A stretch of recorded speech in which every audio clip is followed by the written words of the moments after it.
Friends இன்றைக்கான வீடியோவில் தெமிஸ்ட்ரோ மல்டிமீட்டரில் NCV test on பண்ணவே பார்த்தீங்கன்னா லைட்டும் பிளிங்காக அதுபோல் பசர் சத்தம் கேட்கும். இதில் பார்த்தீங்கன்னா அந்த சென்சார் இங்கே தான் இருக்கும். அது என்சிவின்னு போட்டிருக்கோம்.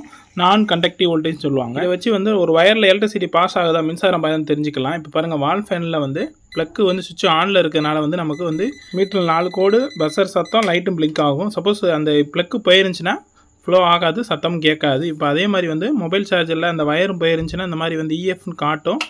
நான் வந்து உங்களுக்கு ஆஃப் பண்ணி காமிச்சிருக்கேன். ஆனில் இருந்துச்சுன்னா அதுலேயே இந்த மாதிரி சத்தமும் வரும், லைட்டும் பிளிங்க் ஆகும்.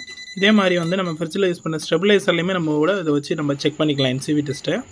ஜஸ்ட்டு வந்து உங்களுக்கு சிம்பிளாக புரிஞ்சுக்கிறக்காண்டி காமிச்சிருக்கேன். இப்போ பாருங்கள், ஆனில் இருக்கனால இப்போ வந்து அந்த சப்ளை இந்த வயரில் வந்து வோல்டேஜ் ஃப்ளோ ஆகுது. அதனால் வந்து நம்ம மேக்னெட்டிக் ஃப்ளக்ஸ் மூலமாக வந்து சவுண்டு கேட்குது. இதுலேயுமே வந்து எலக்ட்ரிசிட்டி இருக்கனால சத்தம் கேட்குது.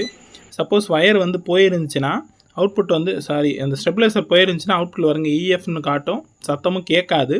ஸோ இதனால் வந்து நமக்கு இந்த என்சிவி டெஸ்ட் மூலமாக இந்த என்சிவி டெஸ்ட்டை யூஸ் பண்ணி நம்ம இந்த வயரை வந்து செக் பண்ணிக்கலாம். ஃப்ளோ ஆஃப் எலக்ட்ரான்ஸ் இருக்கா இல்லையா, வயரில் சப்ளை இருக்கான்றதை ஈஸியாக நம்ம தெரிஞ்சுக்கிற முடியும்.